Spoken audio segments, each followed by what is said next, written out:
नमस्कार दोस्तों, आपका हमारे YouTube चैनल भक्ति ज्ञान त्योहार में स्वागत है। आज मैं आपको गंगा दशहरा की कथा सुनाने जा रही हूँ। अगर आपको ये कथा पसंद आए तो कमेंट बॉक्स में गंगा मैया की जय अवश्य लिखिए। साथ ही अगर आप मेरे चैनल पर नए हैं तो मेरे चैनल को सब्सक्राइब कीजिए और बेल आइकॉन पर क्लिक जरूर कीजिए, जिससे हमारे वीडियो के नोटिफिकेशन आपको मिलते रहें। हिंदू धर्म में गंगा दशहरा का दिन बहुत महत्वपूर्ण माना जाता है। हर साल ज्येष्ठ माह के शुक्ल पक्ष की 10वीं तिथि पर गंगा दशहरा मनाया जाता है। गंगा दशहरा के दिन भक्त गंगा मैया की पूजा करते हैं और स्नान व दान करते हैं। माना जाता है कि गंगा दशहरा के दिन स्नान करने पर भक्तों को पापों से मुक्ति मिल जाती है।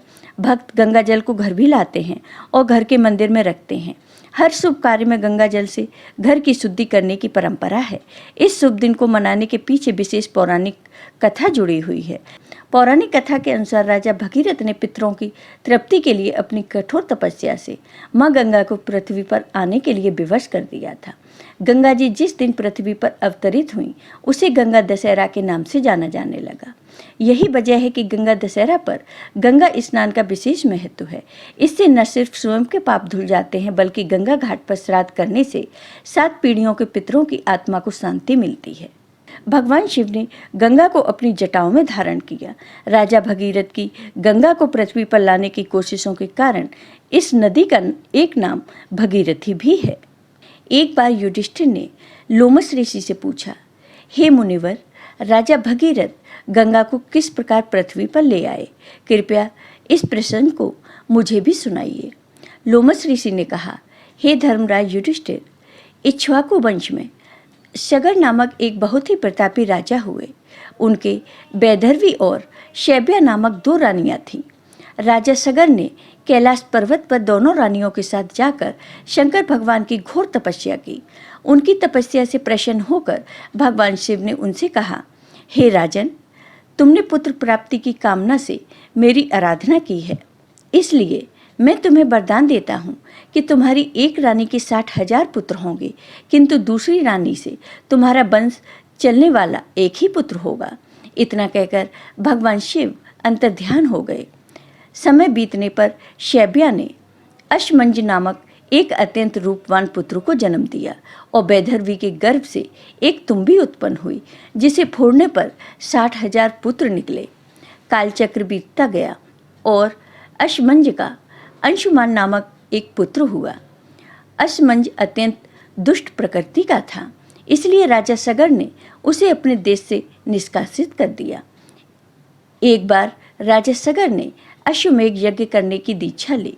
अश्वमेघ यज्ञ का श्यामकर्ण घोड़ा छोड़ दिया गया और उसके पीछे पीछे राजा सगर के 60,000 पुत्र अपनी विशाल सेना के साथ चलने लगे। सगर के इस अश्वमेघ यज्ञ से भयभीत होकर देवराज इंद्र ने अवसर पाकर उस घोड़े को चुरा लिया और उसे ले जाकर कपिल मुनि के आश्रम में बांध दिया। उस समय कपिल मुनि ध्यान में लीन थे, अतः उन्हें इस बात का पता ही न चला। इधर सगर के 60,000 पुत्रों ने घोड़े को पृथ्वी के हर एक स्थान पर ढूंढा, किंतु उसका पता न चल सका। वे घोड़े को खोजते हुए पृथ्वी खोदकर पाताल लोक तक पहुंच गए, जहां अपने आश्रम में कपिल मुनि तपस्या कर रहे थे और वहीं पर वह घोड़ा बंधा हुआ था। सगर के पुत्रों ने यह समझकर कि घोड़े को कपिल मुनि ने ही चुरा लिया है, कपिल मुनि को कटु वचन सुनाना आरंभ कर दिया। अपने निरादर से कुपित होकर कपिल मुनि ने राजा सगर के 60,000 पुत्रों को अपनी क्रोधाग्नि से भस्म कर दिया। जब सगर को नारद मुनि के द्वारा अपने 60,000 पुत्रों के भस्म होने का समाचार मिला तो वे अपने पौत्र अंशुमान को बुलाकर बोले, बेटा, तुम्हारे 60,000 भाइयों को मेरे कारण कपिल मुनि की क्रोधाग्नि में भस्म हो जाना पड़ा।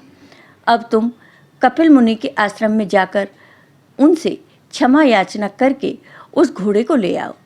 अंशुमान अपने दादा के बताए हुए रास्ते से चलकर कपिल मुनि के आश्रम में जा पहुँचे। वहाँ पहुंचकर उन्होंने अपनी प्रार्थना एवं मृदु व्यवहार से कपिल मुनि को प्रसन्न कर लिया। कपिल मुनि ने प्रसन्न होकर उन्हें वर मांगने के लिए कहा। अंशुमान बोले कि हे मुनि, कृपा करके हमारा अश्व लौटा दें और हमारे भाइयों के उद्धार का कोई उपाय भी बताएं। कपिल मुनि ने घोड़ा लौटाते हुए कहा, बस तुम्हारे भाइयों का उद्धार केवल गंगा के जल के तर्पण से ही हो सकता है। अंशुमान ने यज्ञ का अश्व लाकर सगर का अश्वमेघ यज्ञ पूर्ण करा दिया। यज्ञ पूर्ण होने पर राजा सगर अंशुमान को राज्य सौंपकर गंगा को स्वर्ग से पृथ्वी पर लाने के उद्देश्य से तपस्या करने के लिए उत्तराखंड चले गए। इस प्रकार तपस्या करते करते उनका वहीं स्वर्गवास हो गया। अंशुमान के पुत्र का नाम दिलीप था। दिलीप के बड़े होने पर अंशुमान भी दिलीप को राज्य सौंपकर गंगा को स्वर्ग से पृथ्वी पर लाने के उद्देश्य से तपस्या करने के लिए उत्तराखंड चले गए, किंतु वे भी गंगा को स्वर्ग से पृथ्वी पर लाने में सफल न हो सके। दिलीप के पुत्र का नाम भगीरथ था। भगीरथ के बड़े होने पर दिलीप ने भी अपने पूर्वजों का अनुगमन किया, किंतु गंगा को लाने में उन्हें भी असफलता ही हाथ आई। अंत में महाराज दिलीप के पुत्र भगीरथ ने गंगा जी को इस लोक में लाने के लिए गोकर्ण तीर्थ में जाकर कठोर तपस्या की। इस प्रकार तपस्या करते करते कई वर्ष बीत गए। उनके तप से प्रसन्न होकर ब्रह्मा जी ने वर मांगने को कहा तो भगीरथ ने गंगा की मांग की। भगीरथ के गंगा मांगने पर ब्रह्मा जी ने कहा, हे राजन, तुम गंगा को पृथ्वी पर तो ले जाना चाहते हो, परंतु गंगा जी के बेग को संभालने की शक्ति केवल भगवान शिव में है। इसलिए उचित यह होगा कि गंगा का भार एवं बेग संभालने के लिए भगवान शिव का अनुग्रह प्राप्त कर लिया जाए। महाराज भगीरथ ने वैसा ही किया। उनकी कठोर तपस्या से प्रसन्न होकर ब्रह्मा जी ने गंगा की धारा को अपने कमंडल से छोड़ा। तब भगवान शिव ने गंगा की धारा को अपनी जटाओं में समेटकर जटाएं बांध ली। इसका परिणाम यह हुआ कि गंगा को जटाओं से बाहर निकलने का रास्ता नहीं मिल सका। अब महाराज भगीरथ को और भी अधिक चिंता हुई। उन्होंने एक बार फिर भगवान शिव की आराधना में घोर तप शुरू किया और उनकी तपस्या से प्रसन्न होकर शिवजी हिमालय के शिखर पर गंगा के बेग को रोकने के लिए खड़े हो गए। गंगा जी स्वर्ग से सीधे शिवजी की जटाओं पर जा गिरी। इसके बाद भगीरथ गंगा जी को अपने पीछे पीछे अपने पूर्वजों की अस्थियों तक ले आए, जिससे उनका उद्धार हो गया। भगीरथ के पूर्वजों का उद्धार करके गंगा जी हिमालय की घाटियों में कल कल निनाद करके मैदान की ओर मुड़ी। गंगा जी सागर में जा गिरी और अगस्त्य मुनि द्वारा सूखे हुए समुद्र में फिर से जल भर गया।